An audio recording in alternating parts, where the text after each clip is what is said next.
A partir de agora, você reza refletindo o Evangelho do Dia, com Monsenhor Lucas Batista. Senhor esteja convosco.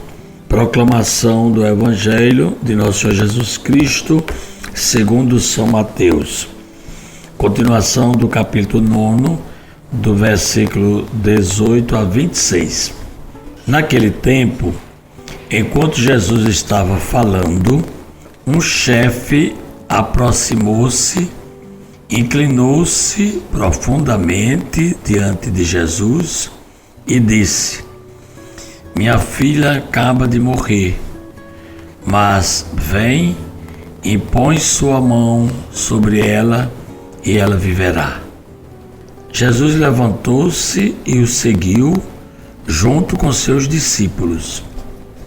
Nisto, uma mulher que sofria de hemorragia há 12 anos veio por trás de Jesus, tocou a barra do seu manto.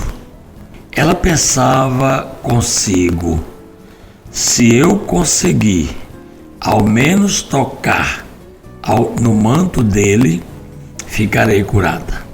Jesus voltou-se e, ao vê-la, disse: Coragem, filha, a tua fé te salvou.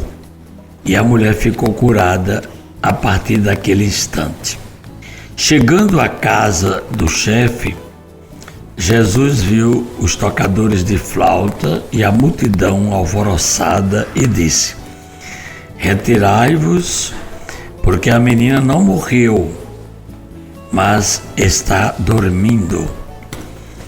E começaram a caçoar de Jesus. Quando a multidão foi afastada, Jesus entrou, tomou a menina pela mão e ela se levantou. Essa notícia espalhou-se por toda aquela região. Palavra da salvação. Ouvintes da 91.9, do nosso Instagram e do nosso YouTube.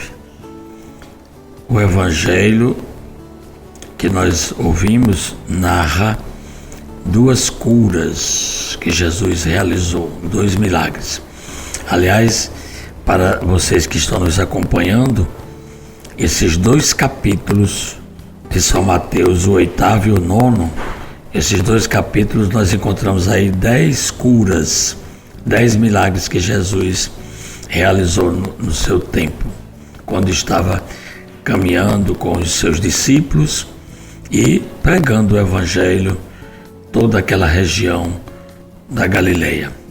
E aqui, no de hoje, nós podemos destacar essas 2 curas. São 2 mulheres, uma menina de 12 anos e uma senhora que fazia 12 anos que sofria de uma hemorragia. E o pai da menina se aproxima, Era um chefe de Estado, do governo, e demonstrou nesse encontro com Jesus uma crença na força de Deus, na pessoa de Jesus. Por isso que ele se aproxima, ele se ajoelha diante de Jesus. O ajoelhar naquela época e hoje também significa você adorar a uma divindade. E Jesus, esse chefe, que não era do grupo dos religiosos, mas era alguém que estava despertando para a sua fé, sua crença no Deus da vida. E ele pede, depois que se inclinou, que se ajoelhou, ele pede a Jesus que vá impor a mão sobre a minha filha e ela viverá. É a certeza da vida que Jesus veio trazer. Eu vim para que todos tenham vida e vida em abundância. E o segundo momento, esta mulher que sofria de uma hemorragia há 12 anos, e ela pensou, no meio daquela multidão, ela não podia se aproximar de Jesus, mas ela pensou assim: se eu tocar pelo menos no manto, eu ficarei curada. E ela conseguiu tocar, e imediatamente ela ficou curada. E Jesus percebeu a força que saiu dele, curando aquela mulher. Por isso que Jesus diz: coragem, filha, a tua fé te salvou. Então a gente pode ver aí duas curas, porque a pessoa crê. Quer dizer, não é só curar por curar, como se fosse um taumaturgo, um curandeiro, um pregador desses assim, sem nenhum compromisso, com um mágico, etc. Não.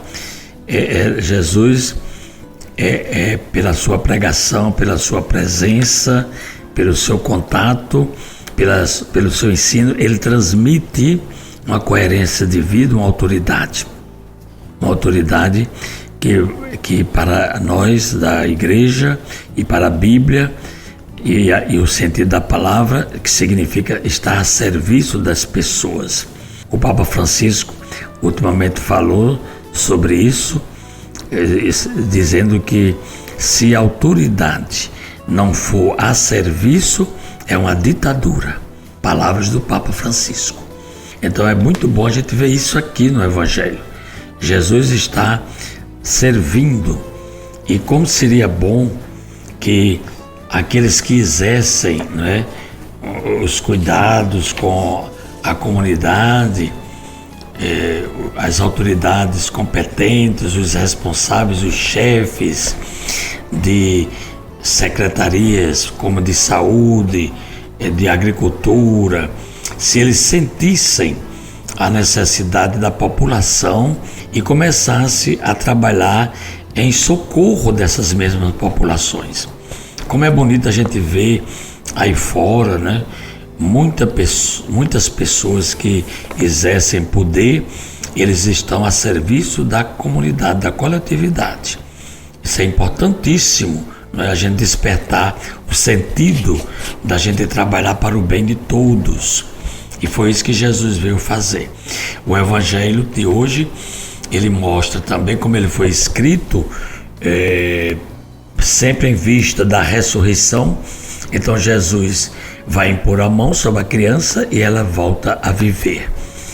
E essa mulher, que estava também padecendo há tantos anos, 12 anos, então ela também vai se reanimar e vai continuar a sua vida, porque Jesus é ressurreição e vida. E o levantar-se, né? A menina levantou-se, Jesus tomou pela mão, e isso vai se espalhando, é a notícia, é a novidade, vai pelo mundo inteiro pregar o Evangelho e dizer que Jesus está vivo no meio de nós, e Ele vem para nos salvar, para nos ressuscitar. E 12 anos é um número também bíblico, porque o Evangelho é escrito com a finalidade de fazer catequese para as primeiras comunidades cristãs.